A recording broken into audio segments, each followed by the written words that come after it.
que se apequenou, né? Ontem, ao tomar ciência dessa situação e observando aí o voto de alguns ministros, né, eu expressei aí toda a minha indignação e tentei sintetizar o meu sentimento no Twitter. Né? Eu coloquei lá no Boletim Coppola, abre aspas, era uma vez um Supremo Tribunal Federal que se tornou um pequeno parlamento autoritário com um enorme balcão de atendimento reservado aos interesses dos poderosos e opressores. É isso que se tornou o Supremo Tribunal Federal.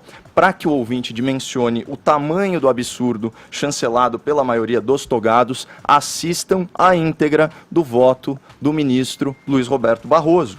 E eu faço esse elogio com a isenção de quem talvez seja o maior crítico do progressismo do ministro Barroso, né, na sua ânsia legislativa sobre temas como drogas, sobre temas como interrupção artificial da gravidez, né, o aborto, mas no tocante ao combate à corrupção, as ações do ministro são irretocáveis, né? Ele é um gigante, ele é uma voz gigante, na verdade. E mais, ele teve coragem de interpelar e contrapor o senhor ministro Gilmar Mendes, descrevendo o seu caráter e lavando a alma do povo brasileiro, que, em última análise, é a vítima da corrupção. E é quem está sendo representado pela força-tarefa da Lava Jato. Procurem no YouTube a discussão entre os ministros Gilmar Mendes e Luiz Roberto Barroso, vai fazer bem para vocês. Agora, eu queria chamar a atenção do ouvinte para uma coincidência inacreditável. É uma coincidência inacreditável. Quando a gente fala da cleptocracia, né, ou seja, da articulação dos poderes para sua auto-perpetuação no poder, olha isso só.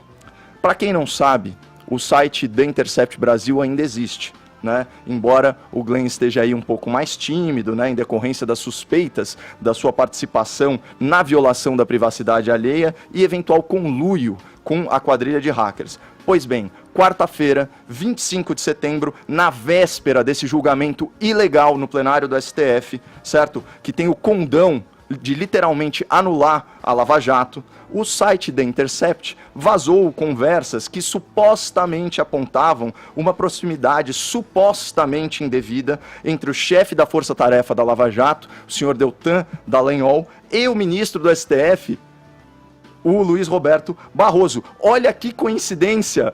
Na véspera do julgamento. Ou seja, qual que é a ideia aqui? Fritar o paladino anticorrupção no Supremo, na véspera de um julgamento em que ele, como estudioso do processo penal que é, certamente decidiria em favor da Lava Jato. Aí eu te pergunto, ouvinte, se você fosse o jornalista em posse de um furo que envolve o coordenador da Força-Tarefa e um ministro do Supremo Tribunal Federal, você aguardaria tanto tempo para vazar essa conversa?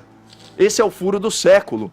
Esse é o furo do século. É muito mais relevante, teoricamente, do que qualquer outro vazamento da Lava Jato, porque envolve não só o coordenador da força-tarefa, como também o alto escalão do judiciário. Portanto, você percebe como a Vaza Jato é simplesmente um movimento político. E o que me impressiona na imprensa é que já não estamos mais falando dos vigaristas da adversativa, para usar a expressão do professor Augusto Nunes, que ele falava o seguinte: sou a favor da Lava Jato, vírgula, mas... Esses são os vigaristas da adversativa. Eles já abandonaram isso, já são a favor da anulação da Lava Jato. E isso é tão absurdo do ponto de vista processual. Vamos bater alguns pontos. Primeiro, não existe nenhum dispositivo legal que corrobore essa tese absurda de uma diferença temporal nas alegações finais do réu delator e do réu delatado. Até porque, olha só, ambos são réus. Não é assistente de acusação. As leis... 6 anos de prática forense e ninguém nunca aventou essa possibilidade. Esse habeas corpus que foi para o Supremo só porque se trata de pessoas poderosas, é um diretorzinho aí da Petrobras que embolsou só 30 milhões de reais do dinheiro da estatal, só isso. Esse habeas corpus só chegou no STF porque, como eu disse, atende a interesses poderosíssimos. Poderosíssimos. E mais, essa argumentação foi feita na primeira instância. Obviamente foi rejeitada, porque não tem pertinência jurídica. Como que o juiz vai determinar um procedimento processual que não consta de lei, pessoal? Como? Como? Vai para a segunda instância. O desembargador decidiu monocraticamente, de tão absurdo que é o pedido. O advogado insiste, vai para o Tribunal Recursal, STJ. O STJ dá risada dessa argumentação e rejeita ela também. Ou seja, o único tribunal no Brasil, o único tribunal que abraçou essa causa é o STF, adepto da doutrina laxativa, a serviço dos grandes poderosos desse país. Então, atentem para isso, ouvinte, essa mídia militante, em conluio com setores da cleptocracia, no alto escalão do judiciário, atuando em parceria para liberar mais de uma centena de réus e varrer todos os esforços de combate à corrupção. É muito sério isso que aconteceu, é uma vergonha e eles sabem disso. Tanto que o Dias Toffoli, de maneira muito astuta, parece estar seguindo o caminho da ministra Carmen Lúcia. E o que ela apontou? Ela, de certa forma, amarelou em relação ao seu voto anterior do caso Bendini. O que ela disse? Eu concordo com a tese de fundo, mas rejeito o caso aqui porque não houve prejuízo ao réu. Que era a minha argumentação, muito refutada. Né? Quando eu viro e falo, olha, existe um princípio no direito que é o pas de nullité sans griffe. Você não anula ato processual que objetivamente não tenha prejudicado o réu. O que acontece? Nas alegações finais de primeira instância, certo? Você tem, na segunda instância, a oportunidade de apelar. Portanto, ainda que houvesse um elemento que a defesa não contrapôs, certo? A defesa do réu não delator não contrapôs, na segunda instância ele já teve oportunidade de apelar. E assim, pelo menos que o STF, né, faça só uma meia sacanagem, que é o seguinte, olha, quando não foi verificado prejuízo ao réu, o processo não volta para a primeira instância, porque, obviamente, se na segunda instância for corroborada a sentença da primeira instância, não houve qualquer prejuízo ao réu. Então, assim, eu peço desculpas pelo tom mais exacerbado, mas isso é um absurdo, é uma vergonha. Esse STF é uma vergonha nacional e não à toa, essa foi a hashtag, né, foi o trending topic de hoje. STF, vergonha nacional. Ô Zé, bom, vamos lá. Agora eu não posso correr, agora a gente tem que falar. Não, os lados têm que ser postos aqui. Ninguém defende lado nenhum, ninguém está de lado nenhum, mas esse esperneio pelo qual a gente passa, eu vejo com tristeza. Eu já avanço logo de cara dizendo aqui. É triste constatar que outrora heróis, incorreram em ações que barraram a ilegalidade para conduzir um processo. Eu entendo isso. Eu vou discordar do nosso Augusto Nunes aqui, embora o admire, né, pela carreira que tem, pela trajetória que tem, pelo caminho que já percorreu, muitas vezes discordando das coisas que ele fala, mas tendo nele uma pessoa, um amigo aqui dentro da Jovem Pan, essa coisa da adversativa, né? Eu sou a favor, mas eu acho que as coisas têm que ser olhadas como elas são. Óbvio que ninguém pode ser a favor da corrupção, óbvio que a gente tem que entender que pela primeira vez na história do Brasil, criminosos de colarinho branco foram colocados na cadeia e que sistemas de corrupção ali impregnados dentro do Estado, perpetrados pelo PT e seus líderes, né, foram destruídos, foram desmantelados. Mas de que maneira?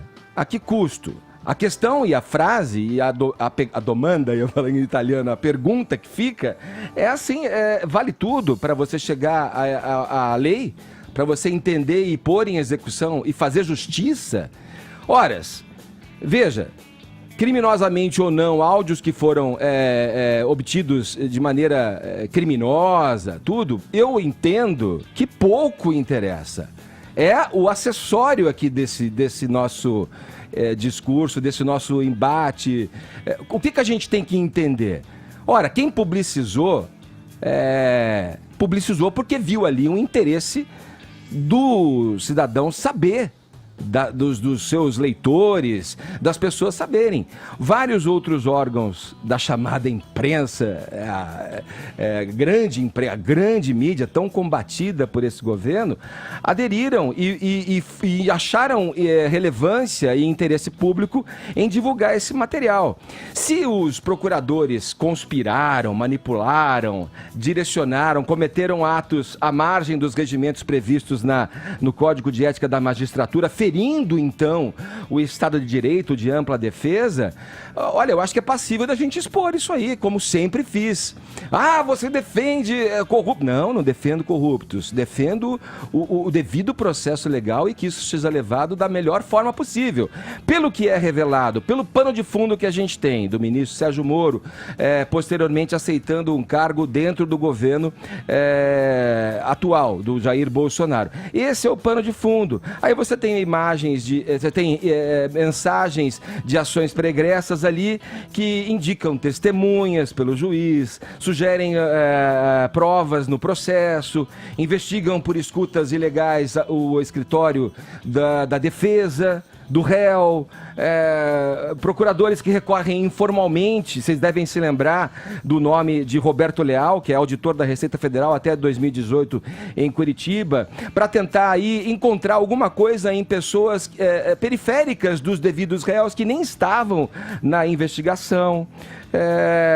Veja, depois do prazo legal, o juiz Sérgio Moro autorizou que a escuta lá, o diálogo entre a Dilma e o ex-presidente Lula fosse publicizado.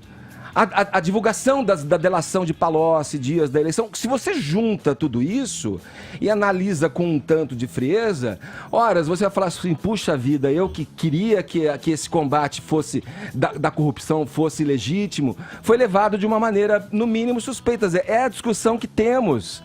É a discussão que temos. E nesse caso, Zé, somos todos vítimas, Zé. Porque, de novo, eu digo aqui, se esse Glenn Greenwald for considerado um criminoso, um cara que agiu em conluio, tudo bem. Para mim, tudo bem que a lei determine o seu destino.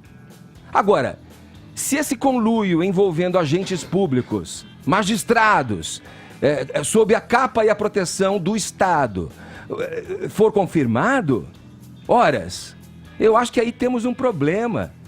Essa coisa de espernear, dizer, olha, poxa, outrora o ministro que era bacana, eu gosto desse ministro do STF, agora ele vota de outro jeito, não gosto mais. Temos que ter cuidado, não dá para aderir imediatamente a essas coisas.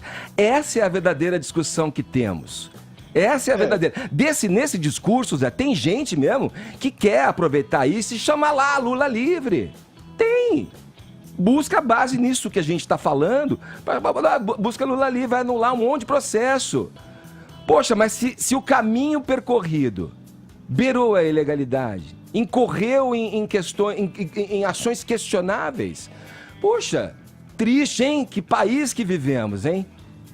Vai lá, Zé. Pois é, Edgar, você tem toda a razão na reflexão, eu vejo os dois lados. Então, se não fica uma coisa, vamos lá, olha, estamos aqui na bandeira, na CBF, olha aqui, vamos pra rua. Do outro lado fica, olha aqui, o vermelho comunista, esse sistema, esse país, não tem jeito. Quer dizer, vamos analisar com um pouco mais de distanciamento?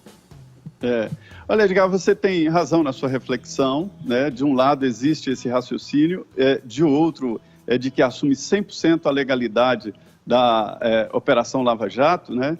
Eu entendo que tem que ter a transparência que você está dizendo, e eu sempre preguei por isso, pela transparência. Eu vejo isso aí, a mesma história lá de briga com ex-mulher ou ex-marido. Se não tiver defeito, eu vou colocar defeito. Então, alguma coisa assim. A diferença é que eu entendo que houve mesmo ali uma luta, um embate, né? Houve exageros de um lado e de outro. A defesa exagerou e fez tudo o que podia, tentou impedir. E por encarar adversários tão poderosos, ex-presidentes da República, presidente da República no exercício, na época, presidente da Câmara, do Senado, presidentes de partidos políticos influentes, por enfrentar adversários assim, que eram adversários, a Lava Jato tinha que usar de todas as armas e usou. A diferença é só a transparência, é que eu admito que isso aconteceu, mas defendo com veemência que isso tenha acontecido, porque se não fosse assim, se não houvesse esse pé na porta, não aconteceria a Lava Jato. E o Brasil continuaria nesta corrupção desenfreada em todos os setores, onde um simples gerente da Petrobras devolveu 300 milhões de reais, quer dizer, não podia continuar assim. Então foi um ato de guerra, é um ato de guerra e na guerra se justifica quase tudo, não tudo. Tá bom, Zé, obrigado pelo papo, Zé. Bom dia para você em Brasília. Qualquer novidade é só chamar a gente, hein? Muito bem, bom dia a todos.